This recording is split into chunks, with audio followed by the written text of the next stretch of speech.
Okay, so here we go. There's a lot of information, and I'm going to try to keep it to an hour. Very hard for me to do, so we'll see how close I can get. I'm going to just start by telling you a little bit about myself. I am a social worker, and I work with the elderly now, but for many years I was a graphic designer before I went back to school at 50 years old to get my social work degree. So I have all this graphic design experience. I love the idea of designing books. And so I just happen to have the combination of characteristics that can make a project like this possible. As a reminder, William Arthur Gallup was my great-grandfather. So this is a passion project for me. I grew up with very little information about the history of my family. And as I got older, I became much more curious about it. And eventually, about 10 years ago, I took a deep breath and decided I was going to take on this project. And it has been a long and winding road. It's been very interesting connecting with family that I had never met before.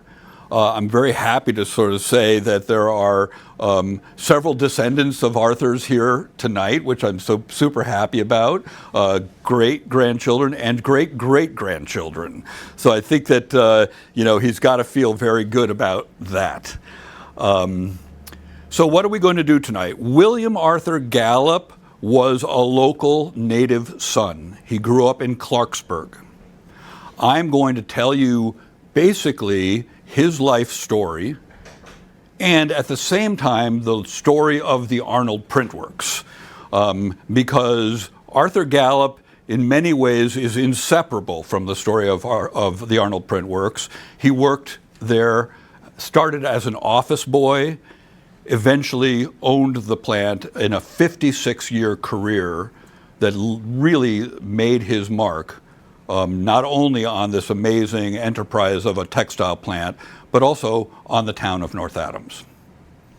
Okay, here we go. I have a little remote, but I don't seem to get it to work, so we'll see if we'll just do it remotely with my hand. All right, so here we go.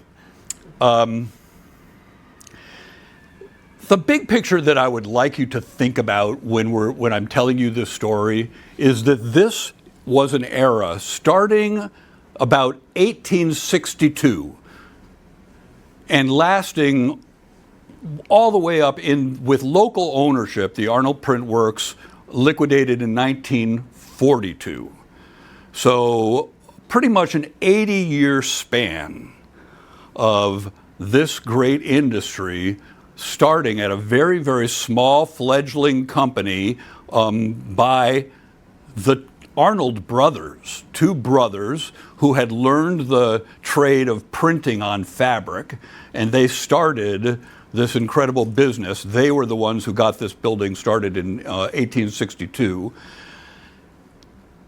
It was an enormous industry that was owned by local people, and it employed at different times during its history between 1,500 and 3,200 employees.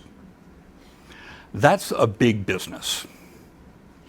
So it's a local story, and it represents a time in America when manufacturing was locally held. Things were made here. The machines were repaired here. The equipment was repaired here.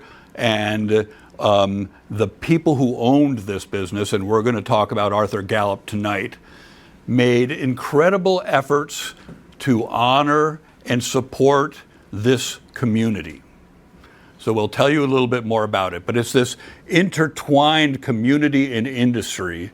In fact, that is the definition of industrialism, and it is a formula that worked extremely well here in North Adams. So this is William Arthur Gallup. He went, during his lifetime, he went by Arthur, so I will refer to him as Arthur. I put some text up on the screen. Mostly I'm going to talk, but I've got a couple quotes. Any text that is here tonight is a quote from some place, most often the North Adams Transcript, which was a tremendous newspaper. Those of you who've lived in North Adams most or all of your life hopefully remember the North Adams Transcript. It was a fabulous newspaper.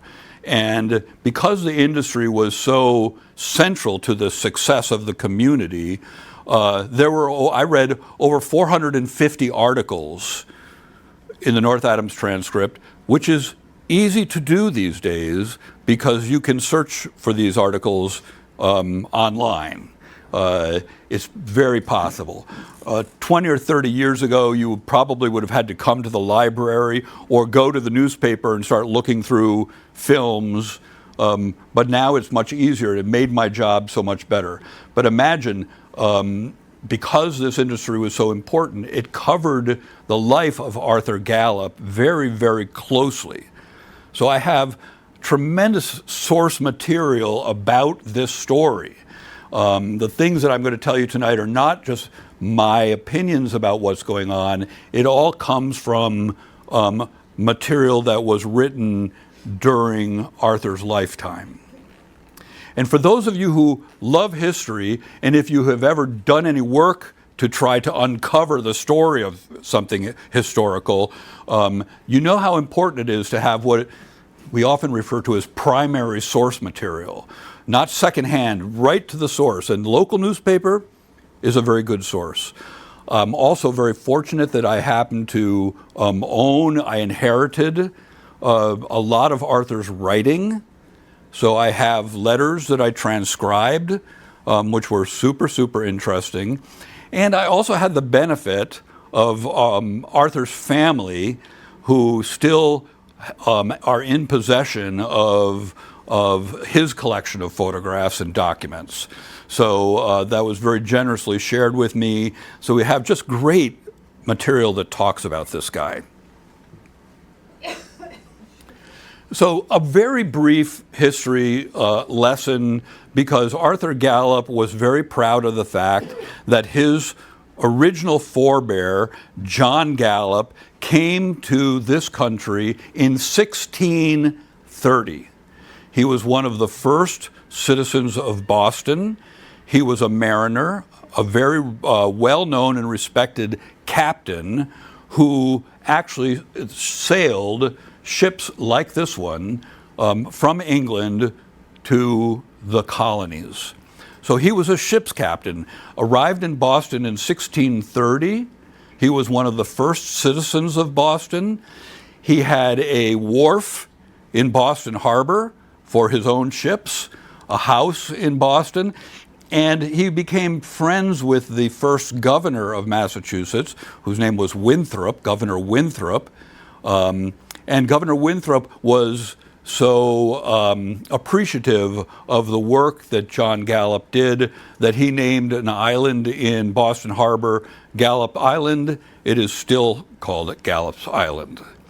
So Arthur has this very long history of Gallups. And of course, I'm going to try to be as brief as I can. But I have in this book documented every generation of Gallups ever since John came to this country, which is really pretty interesting. Arthur's father was named William Witherell Gallup, and his father owned a general store right here in North Adams, and he was also a farmer. He had cattle, and I'm pretty sure he had a whole host of animals. So Arthur, this was in Clarksburg. I should forward this. This is a fabulous map that's in the Gallup family.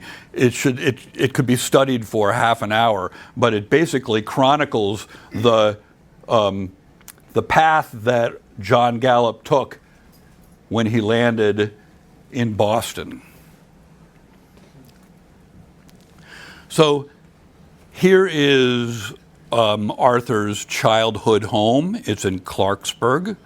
It was his father's home. Arthur's father's wife, Eugenia Smith. Is that right? No. William Witherell Gallup's wife. Smith. It may have been Smith. Okay. They were, as I said before, they were farmers. This is the home that they have in Clarksburg. The barn that was part of the farm.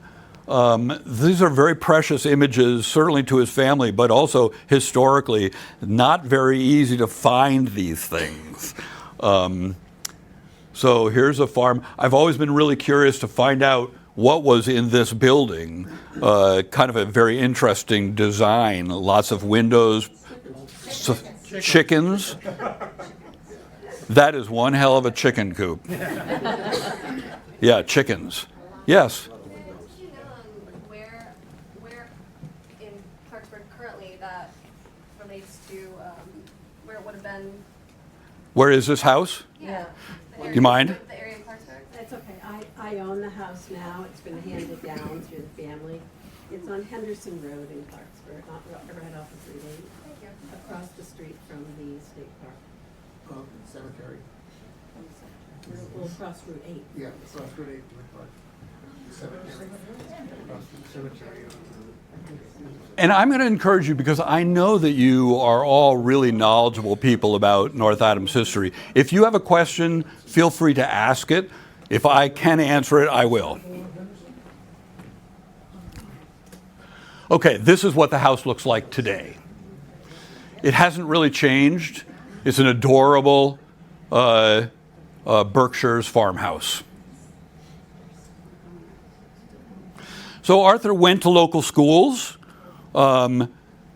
This, as you all know, Drury High School, sometimes called Drury Academy. There's a complicated story behind that I can never get straight. But this postcard, which I love, calls it Drury High School. He went to local schools. He did not go to college. At 16 years old, he started working for his dad at his dad's store. Over the next couple of years, he worked at the local bank. He worked at a men's clothing store. And then eventually he got hired by none other than A.C. Houghton. A.C. Houghton owned a grist mill. And he hired 18-year-old Arthur Gallup. And that was the beginning of what was to become a 40-year business partnership. We'll talk a little bit more about that as we go along. This photograph is kind of hard to come by, but it's out there. This is the original manufacturing building that the Arnold brothers built in 1862.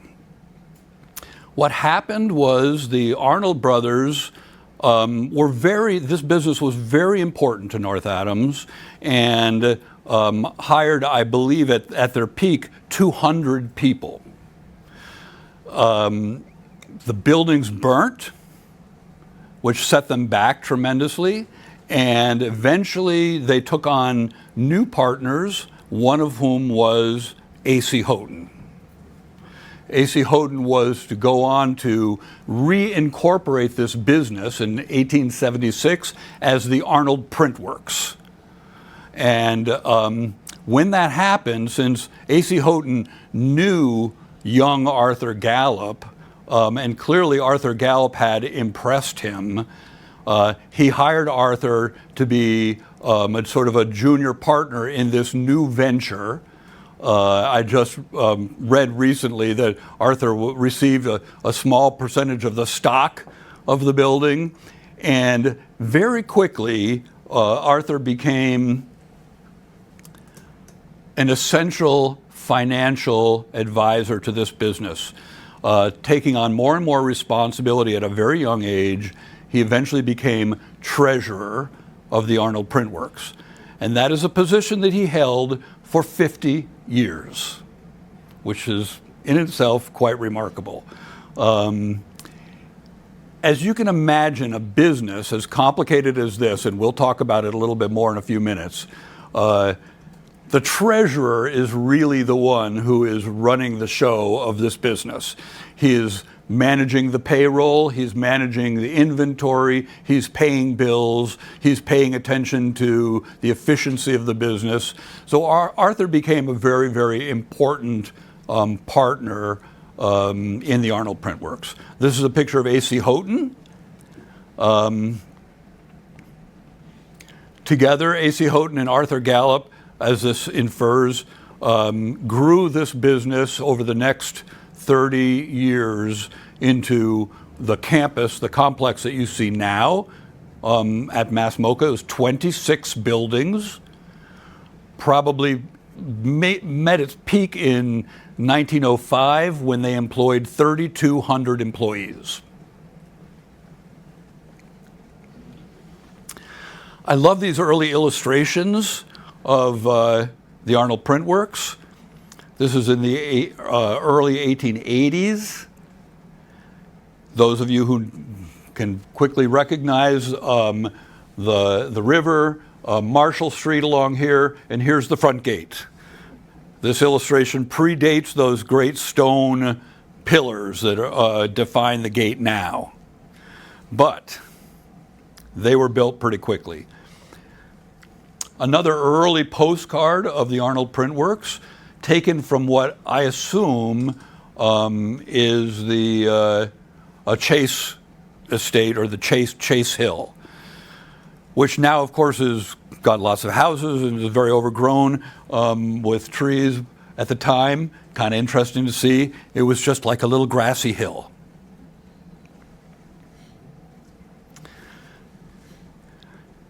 Then by 1883, this is what the Arnold Printworks looks like. Basically, within 10 years, they grew this business to this enormous proportion. And at this point, again, here's Marshall Street. Here are the two stone pillars that you recognize today. They're still standing. I think it's lovely to imagine these early days of the factory coming in the front gate here, this lovely tree-lined path, grassy lawns.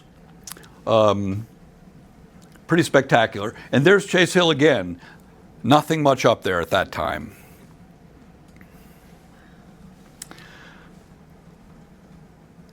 Another great illustration of the Arnold Printworks. I don't have the date of this. Maybe you can imagine, looking at the horse and buggies, what date that might be. Certainly before 1900 is my guess. And again, if anybody wants to correct me about anything, I will thank you many times over, because I love good information. And as much work as I've done on this program, I may not get it all right, but I think that this was probably around 1890s. And kind of interesting to see the little APW sign in the little gatehouse building there. Arnold Printworks, during the time of this operation, was often referred to as APW. Newspaper articles, that is how it's referred, and I will probably refer to it as APW going forward here. I just came across this photograph recently, and it is a treasure to me. I wish I had this before I put this book together, because when you can imagine 3,200 employees, Marshall Street was buzzing. People were coming in and out, and here you have a really good sense of what it was like.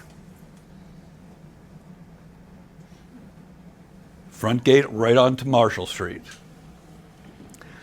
This is a contemporary photograph I took. I'm sneaking it in just because it's a reminder of how massive these buildings were. Really, really big business. The newspaper called it the Great Enterprise. I love that phrase. This is a quote from Arthur Gallup's obituary, which I quote a number of times. He died, I'm fast forwarding here, but he died in 1930 at 79 years old. His obituary was 2 full pages in the newspaper, and it was a comprehensive history of the Arnold Print Works, which is a gold mine for me, because all of the details of those early days were very, very well documented. And I think it's very true in that as the print works grew, North Adams grew up around this business. So for the first 30, 40 years of this business, it was the Arnold Print Works and mills, because the Arnold Print Works printed mostly on cotton, not exclusively. They printed on a lot of different fibers. But in the early days, they brought cotton, raw bales of cotton from the South, undoubtedly, up to North Adams. And Arnold Print Works owned a number of mills in the area. They all were charged with taking this raw cotton and processing it into fiber and then weaving it into cloth.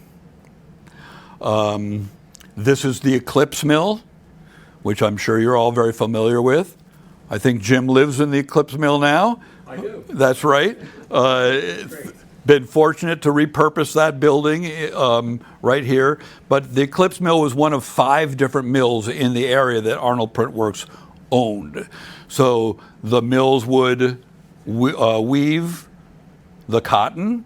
The cotton would be transported over to the phrase is the print works, which was basically an operation of dyeing and printing on rolls of fabric, and finishing as well. Finishing was a big part of it. So the operation of Arnold Print Works and mills included all of these businesses. Now, these are very special. This is really a family story, as much as it is a story of North Adams. As you can imagine, this is a young Arthur Gallup. I love this picture, so unique. And his first wife. Arthur married Harriet Marsh when he was a young man. This is the only known picture of Harriet Marsh that I've ever come across. It happened to be in a photo album that my mother had, and my mother, bless her heart, wrote on the photograph, Grandma Jones's mother. Otherwise, you know, you probably have seen photographs in your family and nobody wrote down the name and you don't know who they are anymore. But this is Harriet Marsh, Arthur's first wife. With his first wife, they were married almost 20 years. She died very tragically at 30. Well, they couldn't have been married at 20 years. They were young, certainly, or I can't remember when they got the date of their marriage, but probably 12 or 15 years. They had, as a couple, 6 children born. Only 2 survived to adulthood. It's one of the very sad stories of the time. This was not unique to the Gallups, but in the time of medicine, many children died young. And of Arthur's 4 children who died from his first marriage, they all lived to be 4, 5, 6 years old. His oldest child, who he named after himself, Arthur Gallup Jr., lived to be 12 years old. So it's just this poignant reminder that although this man achieved great success and happiness in his life, he also suffered great tragedy. So the 2 children that lived were his 2 daughters. This is his oldest child, Marion Gallup Flood. The name Flood may mean something to you in town. The house, which I'll talk to you about in a minute, is named the Flood House, Flood Gallup House. Marion, who is Arthur's oldest daughter, lived in that house for almost 70 years. This is his second child, Dorothy. She is my grandmother. And I had this photograph. Why did I have this photograph? Because that is me. You know, who keeps these photographs? The ones who, want to save that. My mom saved this picture. So this is Dorothy. And this is a precious, precious photograph for my family. Arthur's two daughters in their old age, Dorothy and Marion. At that point, they were both widows.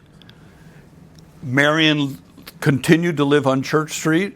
Dorothy lived on Bulkley Street in Williamstown in this gorgeous estate. I refer to them as doyens, or the grand dames of these two towns, because they were both very, very prominent, wealthy widows in town, and they both enjoyed a very wonderful, good life. So, 3 years after Arthur's first wife dies, time.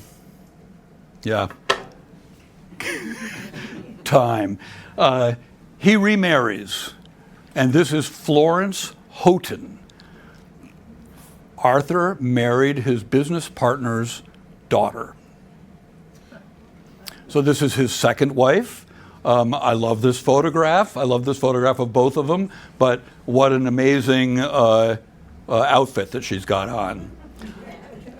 Wonderful. This is Florence after she's had, they've been married a couple years.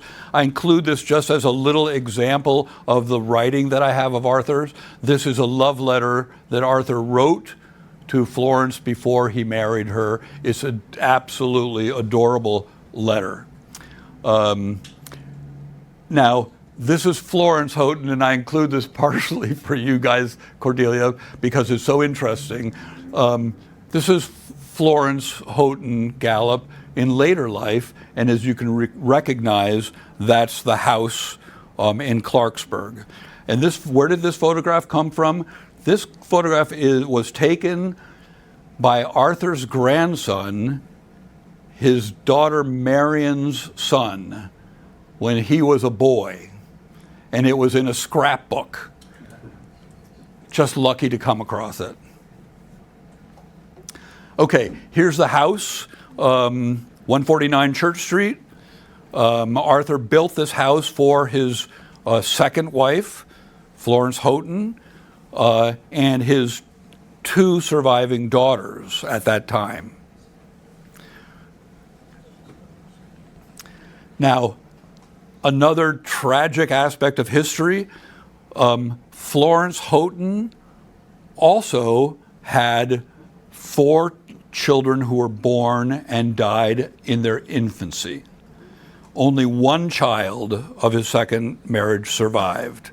And this handsome guy is that child, Albert Gallup. I love this photograph. I'm sneaking it in because this is a photograph of Arthur and his second wife, Florence, on vacation in Nantucket, a photograph taken by their son, Albert. And I just think this is just a quintessential photograph of what they were going to the beach. Look at how Arthur is dressed. Quite something. Okay, so processing of cotton. I'm going to zoom through some of these photographs.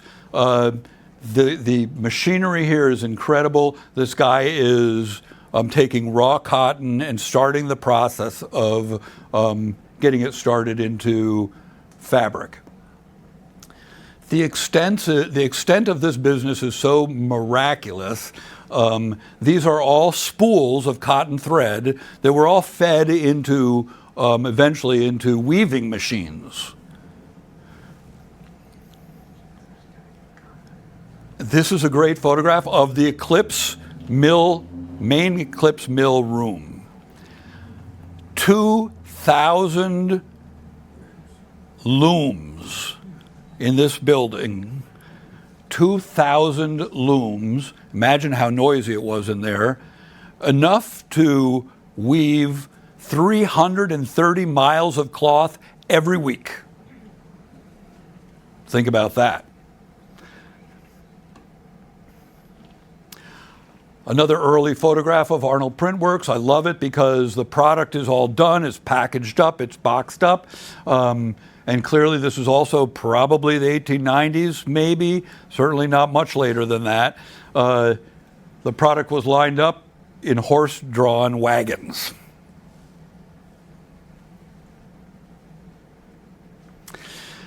One amazing thing about the Arnold Printworks is it's the scope of the business. Their sales offices were in New York City. And also their art department was in New York City. So this is a photograph that I took from an Arnold Printwork newsletter, but just an example of these are what were referred to as sketch makers.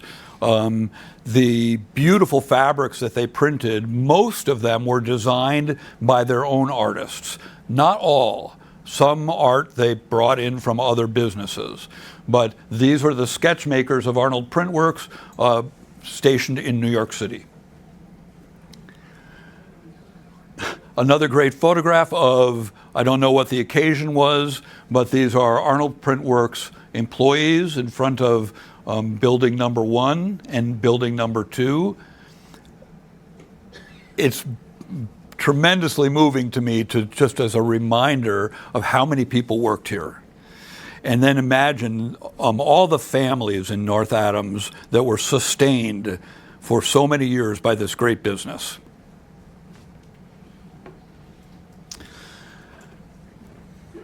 I suspect that many of you may know Louis Hine, who was a photographer, very well-known photographer, famously captured child labor in American industry. Louis Hine visited the Eclipse Mill in 1911, took a lot of photographs. So these are young kids who are working in the mill. And even probably one of the most fabulous photographs that I have in my collection for this book. These kids, you can just tell how well they knew each other. And, who's not going to love the barefoot kid with that pipe? I mean, I call that a lot of bravado, How old was he? I don't know, 10 years old, 12 years old maybe, worked in the mills. Now, this photograph of Arnold Printworks is a little bit after 1900. It's interesting because it is taken from the other side of the business. So if you look carefully, there's the great clock tower right there, Marshall Street, where you would have entered on the other side of the industry. But what's so interesting to me about this photograph is that if you look carefully, these are all electric lines. When the Arnold Printworks first started, all power was derived from the river, steam. But eventually the electricity sprung up in New England, and obviously Arnold Printworks started converting their power sources. Also good to see the rail lines that came right into the plant. I think probably delivering coal, but maybe taking some product out too. That I don't know. This is an engraving of the plant that appeared on a letterhead at Arnold Printworks. But pretty awesome. And imagine how complicated this business was. So I'm going to zoom through. I don't have a lot of well-documented examples of the fabrics that were printed at Arnold Printworks. It's very difficult to authoritatively confirm that a particular piece of fabric was printed at Arnold Printworks. I think the North Adams Historical Society has some wonderful fabric. I happen to get some of these samples from the Rhode Island School of Design Museum. So I'm going to scoot by them relatively quickly. In the 80-year span of this company, they printed 69,000 different patterns.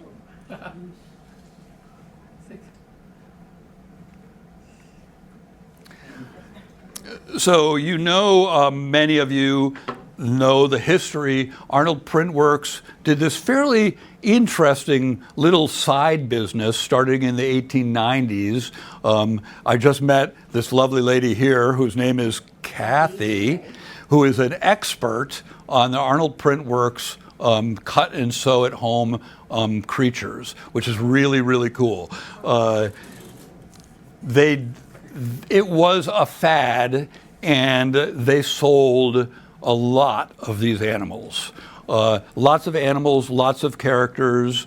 As Kathy and I were discussing, one early Christmas, they sold 200,000 patterns.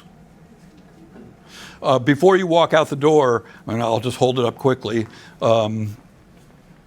this is an original pattern for the kitten, and it was sold as a flat piece of cloth with little dotted lines for where you were supposed to cut and instructions of how to do it. That's really tiny. This is a kitten. Yes, this was a kitten. Adorable. We were discussing how cute they were. I kind of liken them to, yes, just a Gene. quick one. You notice on these that have the feet, Yes. later on, they got rid of the feet and put in the copyright. Ah, okay. So if you got feet, you got some early ones. Okay, there you go. And you notice here's the Arnold Printworks logo. These were copied quite a bit, so it's hard to tell in some instances of whether these were original or not. But the original fabric had the Arnold Printworks logo on them.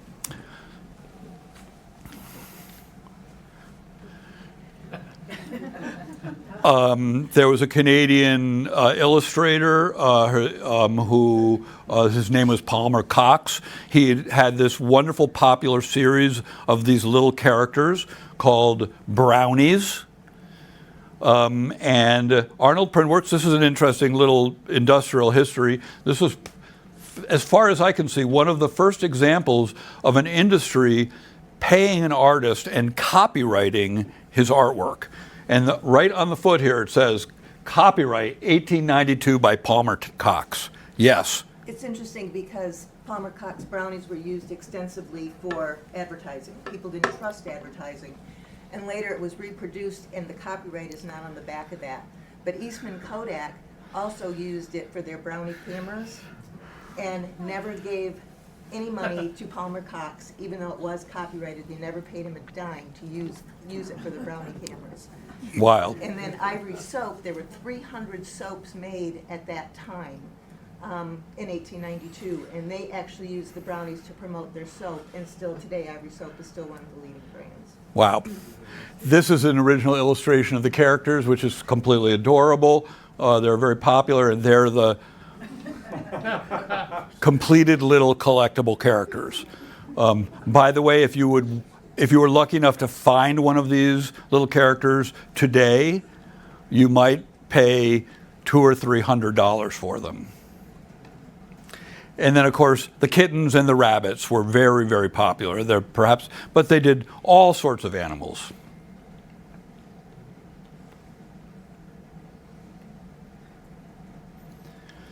I want to mention one of the interesting things about the Arnold Printworks dolls is the timing. So, just like the Clark Art Museum, Clark was the vice president of the Singer Sewing Machine Company. Okay. And there was,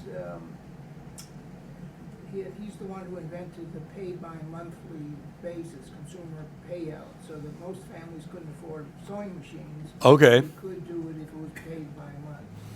So all of a sudden, you had Singer sewing machine shops in every city in America, Right. including St. Petersburg and Russia and Okay. London and so on. Anyway, people got pretty bored of making dresses with the sewing machine, and the timing of the Arnold Printwork dolls just matched perfectly with that event. So now people could use the sewing machine and do other interesting things. This was a very important piece of why 200,000 or so. Yes. Wonderful. Thank you.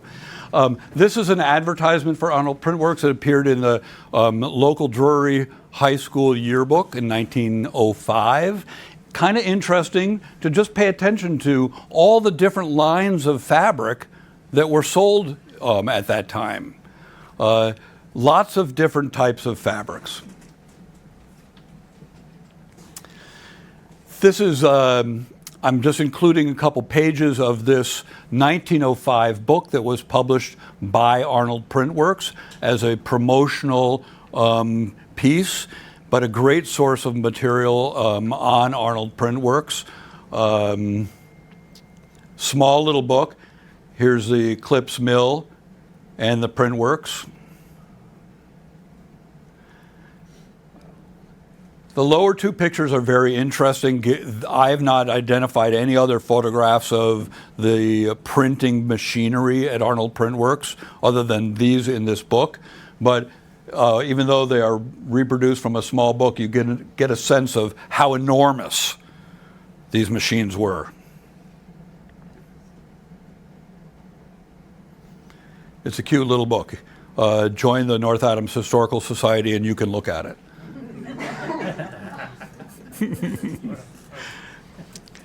Okay, Arnold was clearly, or Arthur was clearly a very talented man and a very hardworking man, very devoted to this business that he worked 56 years at. Interestingly, Arnold Printworks in the full 80-year span went bankrupt at least 4 times. And one of the most important events at Arnold Printworks happened in 1907. It was referred to as the Panic of 1907, and the economy crashed. And here you have in North Adams this huge 26-building industry, and the economy crashes, and they are forced into receivership because they couldn't pay their bills. It is a remarkable legacy, and this quote is quoted from the North Adams transcript that Arthur Gallup, as treasurer, completely reinvented this business, sold off the mills. So as of 1909, the business is only a printing business, no longer a mill. The mills were then sold off to different owners. They continued to provide fabric for the Arnold Printworks, but by selling off those mills and through, as it says right here, his shrewdness and genius, and this is in the newspaper, he brought that business back from receivership, and I venture to say that he would be very proud to have you know that he paid off all of his creditors 100% and including 6% interest, which was really a remarkable feat. And as the newspaper implies here, they are suggesting very few cases in the industrial history of the nation has a firm ever achieved that kind of financial rebirth. You have a question over here. Yes, ma'am. So originally, they manufactured fabric and dyed it. Correct. At this point, they gave up the manufacturing of the fabric? They gave up the weaving of the fabric completely.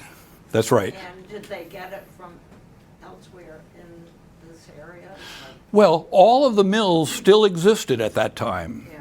This is now, 1907. So they still existed. They were sold, but they were still going businesses, and they still produced the fabric, and they sold the fabric to Arnold Print I Works. gotcha. Okay. So that's how that worked. Right. Eventually, the mills all went out of business, and as you know, a lot of the textile manufacturing eventually moved south in this country, looking for less expensive labor. But at this time, mills were very, very prevalent in all of New England, and you can drive all over New England and find empty or converted mill buildings that went out of business. Here you have, how am I doing? Not too bad. I love this photograph. This was taken in 1917. This is from the dooryard of the Arnold Print Works. Here you have the two stone pillars, so they're inside the factory grounds, looking out. I'm sure some of you may know what this building was. It was right across the street, obviously no longer there. But if you look very carefully up here, this was an event where they were celebrating Arnold Print Works workers who had been in World War I. And right here is Arthur Gallup. Kind of cool. So Jim Bechtel was the one who actually found this image for me. Again, we don't have time to go into all of this in great detail, but this is a insurance map of the Arnold Print Works. Is from 1920. Absolutely fascinating to see what was actually going on in these different buildings. And it was a lesson for me because the big long buildings that go along the Hoosick River were not printing buildings, they were dyeing businesses or dyeing operations.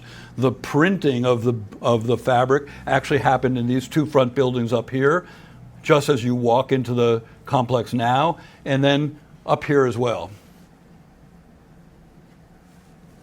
Really cool map. You could study that for an hour. It's still really fascinating.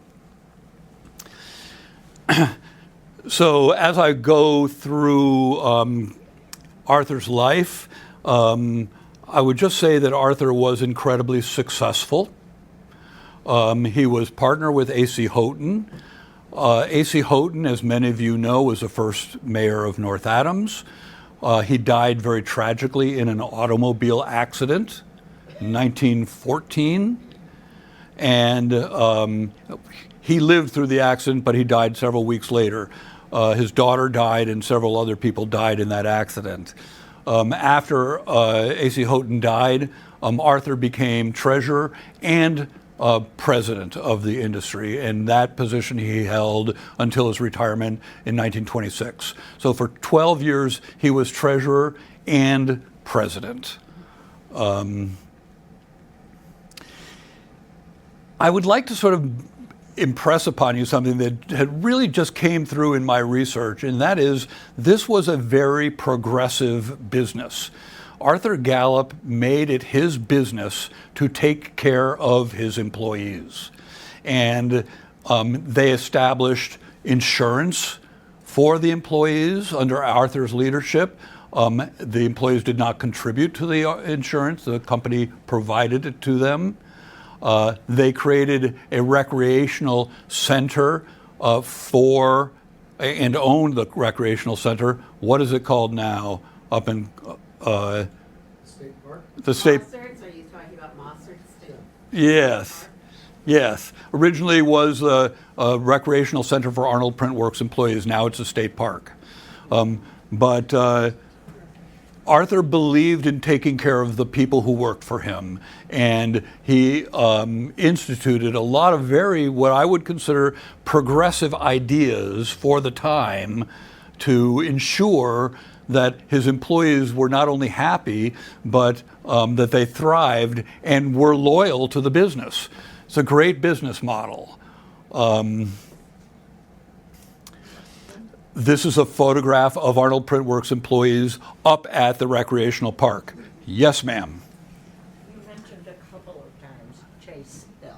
Yes. What was the significance of Chase Hill? Because I have a friend who had a friend who once lived there. Yes. Well, the significance is really that it's just across the river from the factory. Didn't have any relationship. Not really, no. Although I think that A.C. Houghton and Arthur Gallup owned a lot of real estate around the plant, and probably owned a portion of Chase Hill, which eventually built company housing along the river there. Most of the houses along the Hoosick River, the porches, all those buildings were all originally housing for Arnold Printworks workers. So mill houses, really. Mill Pardon? houses. Yeah, housing for the employees.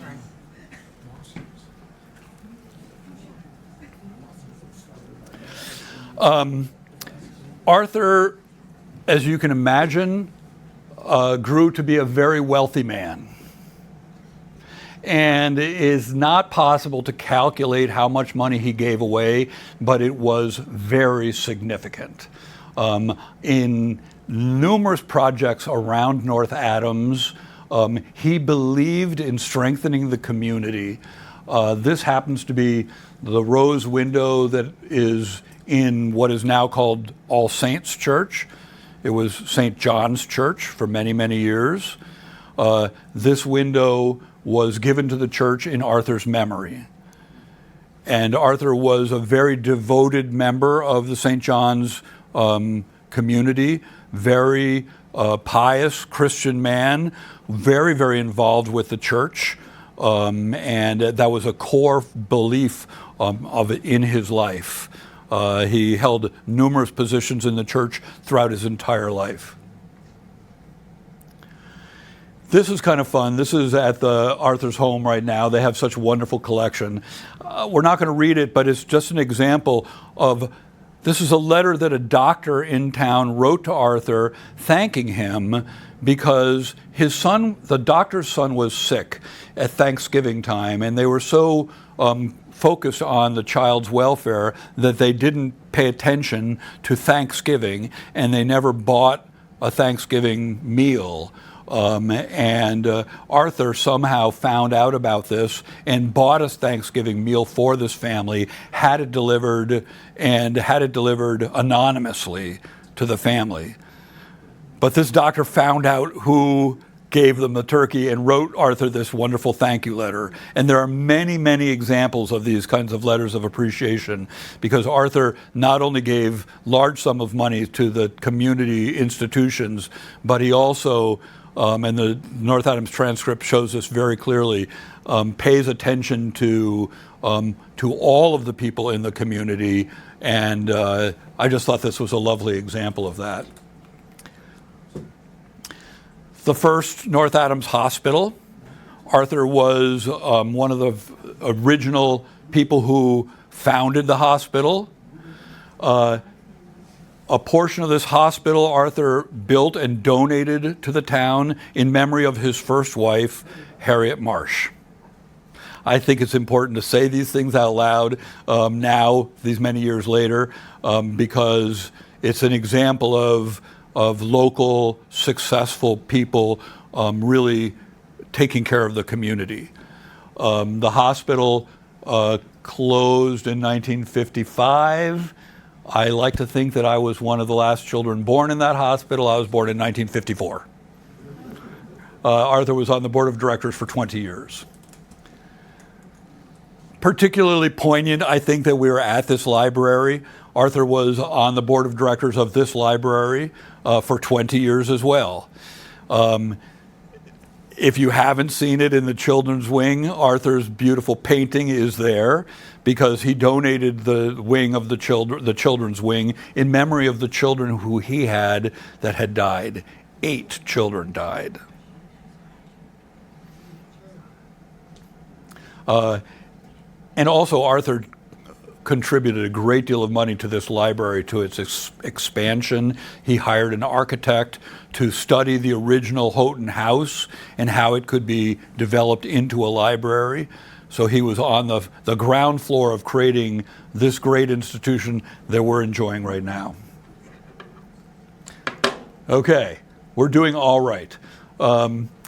It's worth taking a couple minutes and telling you this story because it's also an interesting one. At the end of Arthur's life, he retired in 1926. He left North Adams, interestingly enough, sold the Arnold Print Works to my grandfather. Please come next month and you'll find that next chapter, Samuel Jones. He moved to Boston, and eventually he and his wife, Florence, took what we would now refer to as a grand European tour. He was centered in Paris. He went with Florence in the fall of 1929 for over 6 months. He was in Europe, traveling all throughout, down to Italy, to Switzerland. His central location was Paris, where he was a great deal of that time. And I have letters that he wrote from that grand tour. They're really quite lovely. One kind of interesting note, he wrote to his sisters, who lived on Meadow Street in North Adams, that Florence was out shopping, which she does every day. And why not? So they took this great grand European tour, and tragically and remarkably, Arthur dies in Paris. He had an intestinal blockage of some sort, and he died at the American Hospital in Paris in 1930. I love this quote. He wrote to his brother Harvey just in a letter just a month or so before he died from Paris. There's the letter. So cool to have that. That on his passport application when he went on this trip, he wrote that his occupation was a farmer, because that in his heart he still viewed himself as a farmer despite all of the other things he did. He identified himself as a farmer, and he thought back to his early childhood in Clarksburg and remembered it with such great fondness. So I just think it's a very poignant thing that we actually have the documentation that at the end of this incredibly successful life, really in his heart, he was a farmer. Quite remarkable. A miraculous thing, I am in possession of this great telegram that Arthur wrote to his sisters just weeks before he died. At the time, everyone thought that he was going to pull through. And he writes this brief, poignant little telegram to his sisters: love a little better. Western Union telegram paper is very, very thin, and it's amazing that I have it. What happened, the reason why I have all these things, Arthur's sisters collected a lot of this material. Much of it stayed in his home, but his sisters collected a lot of it, and one of his sisters gave that collection to my grandmother, and that's how it came to be in my possession. So obviously, they felt that this telegram was worth keeping, and they preserved it. Quite beautiful. So, this is a classic picture of Arthur Gallup, and this is a wonderful quote that I discovered because I was doing research on this wonderful rose window at St. John's Church. And I found out who the artist was that designed the window. I looked him up. His studio is long gone, but the records that he kept are online. So I spent days going through all of the documents of all the projects this man did before finding this North Adams window that he designed. And on the form that was filled out by his wife, Florence Houghton Gallup, Florence wrote this quote about her husband, that Arthur was a great worker in St. Andrew's Guild, which was a volunteer organization at the Episcopal Church. Remember that I said he was a lifelong devoted member of this church. He was a great worker in St. Andrew's Guild. He admired St. Paul. He loved children, the trees, moon, and stars. Really quite lovely, don't you think? The last little memory that I'll share of his, because I feel, again, wonderfully connected to this man. In Paris, in the last month of his life, in the last couple months of his life, Arthur was an early riser. And every day he walked from his hotel in Paris to the steps of the Paris Opera early in the morning before the sun rose. And he writes this in a letter home, that he goes early onto these steps of the opera building, this beautiful opera building in Paris, early before anyone else is on the street, and he goes onto these steps and contemplates the universe and studies the stars. And I just think that this is an incredible moment to have documented a man at the end of his life, about to die, and here he is, gets up to be a solitary observer of the beauty of the universe. It's quite incredible. And that, ladies and gentlemen, is it. Thank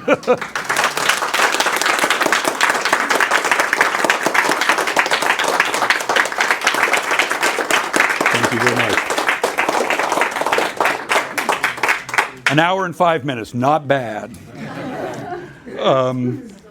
This fabric, and the fabric that you can see, please take a second to look at these photographs. And the very special thing about these fabrics here are, and I purchased these myself, the reason why they are special is because they are original sample booklets that were made from the Arnold Printworks. This was in Sam Jones's time. This is after Arthur had died, but nonetheless, as I said earlier, hard to document that fabric was actually printed at the Arnold Printworks. These were samples that salesmen traveled around with to show what a particular design looked like. And so this is the most incredibly well-documented textile that you will ever find for this reason. And also because they were tucked into these wonderful little booklets, the fabric held up very well. Wasn't exposed to light, wasn't looked at very much, and I suspect these were from sometime in the late 1930s, about a decade after Arthur died. I suspect that nobody looked at these for 75 years. I bought them on eBay. $100 a piece. But how cool is that? So there's a couple, there's one piece over there. This happens to be, and you should really, and I encourage you to do this, come up and just feel the fine quality of this fabric. These are drapery fabrics. So these were printed at the Jones division in Adams. They specialized in printing draperies in the 30s and 40s. That's another story. I suspect if you are kind enough, come back in May and I will tell you that story. And also, if you did not receive, I did these just as a small bit of gratitude for you coming. I have these wonderful little cards up here. Please take one with you. This is a lovely image of a piece of fabric that came from this 1940 Arnold Printworks scrapbook. It was tucked into the scrapbook. So please take one. I'm going to say that's it, but if you'd like to hang around, I'm here for a little bit. Does anybody have any questions? Or you could just catch me afterwards on your way out and ask me a question. Yes? You ever see one of the printing machines that did that? No. Have you? Yes. Fantastic. Where? In the Arnold Print Works in Adams, Yes, at the Jones Division. What year? 1964. Okay, 64. Got a roller print, 13 colors and a paste. That's right. Yep. And then they went to screen print, which didn't fare too well. Now, screen printing was really, it was less expensive. You went there too? That's fantastic. Well, the Jones Division was a great business. At the time when you guys saw it, it was owned by somebody else. It went through a number of different ownerships. You were Schumacher. Okay. Burley, Yeah, Waverly. Aspenook Corporation bought it in 1942. But they kept going all the way to early 1980s. They kept in business, although it was rocky and difficult. They didn't. They started. The industry started changing by the time the 60s came, became less profitable, and eventually in the early 1980s, they went out of business. I wasn't there then. No. I went to another printing outfit. Okay, great. Well, thank you for telling me that. That's fantastic. It was my grandfather that brought the Arnold Print Works to Adams. You went to Windsor? I've never been to Windsor. Oh, the Windsor Print Works here? No, I have not. Adjacent to that, basically. Excellent. The Windsor Print Works was on Union Street. Yes, yes. North Adams had a number of wonderful large manufacturing companies. Do you know who purchased the mill across the street from the Eclipse Mill that was running? Was it Cotton? Was that who's it not? The one that's a skeleton now. Okay. You must know that. I certainly do. Oh, And I was about to make a comment. Halfway through, when you showed the great graphic, the black and white, of almost the non-ending looms yes. or machines, over 2,000. 2,000 fancy looms. That was in Plant 2, Yeah. across the street from the existing Eclipse Mill. Okay. And you know, there were two overhead rams going across. Yeah. That's right. That was all, that became part of the Hoosick Mill, Hoosick Cotton Mill in 1910. Okay. But that is the perimeter wall now that's going to be demolished. It's gonna, we're waiting any day now for an outfit from Albany to blow in, and they're gonna demolish, they're gonna take down all the brick perimeter. And they're probably gonna pile the brick in the middle until they decide what to do with the brick. They're gonna keep the stacks? Yes, smokestacks will stay, and so will the two elevator shafts. Okay. And so were the intact buildings as they exist now, and that's really good that they're keeping those. But the smokestack is such a local landmark. I mean, you see it coming in from Yeah. Williamstown on Route 2. It's a landmark for sure. But it was the largest, it's 4.5 acres inside Yeah. the wall perimeter. Yeah. It was the largest weave shed in the county. Yeah. 330 miles of cloth in a single week. Do we know what happened to all the equipment that was in these mills? Boy, that's a great question. I think you know that. Probably went south. Was that? When industry went south, it probably went south. I don't know the answer. Do you guys know? I know. What happened to the equipment? We can only imagine that it was sold off. What, in the Arnold Print Works? Yeah. In the Arnold Print Works, it burned to the ground, right? Well, the one in Adams did. Yeah. What, the one in North Adams? Oh, Where the looms were. Yeah. oh, I don't know if it went out of business, and it went to Hunter's Outdoor Products. And they built, they made products for the U.S. Army and the military. And after things didn't go well with that, they They were disappeared. gluing tents in the Eclipse Mills in the 70s. Yeah. I think, my understanding is the assumption is that many of the metal looms, printmaking machines went south. Yeah. And most of them done by Hunter Machine right over the way here where City Hall exists now. And they repaired them, they repaired parts, and some of the wooden molds of the parts of the textile industry that Hunter Machine made are in storage out on Church Street in the Morrison Berkshire Manufacturing. Yeah, so they're still. So interesting. Yeah. Who knew? They were a great asset, and I'm sure that they sold them as best they could. Yes, ma'am. Yeah, there's a street that comes off of Union Street named after your grandfather. Is there some reason? Did he have a house there? It's right up. I'm not sure why that particular street is named Gallup Street. He didn't, to the best of my knowledge, he did not live on that street. But they likely named that street after just in appreciation of all of his contributions to the town. Okay, well, thank you again very much for coming.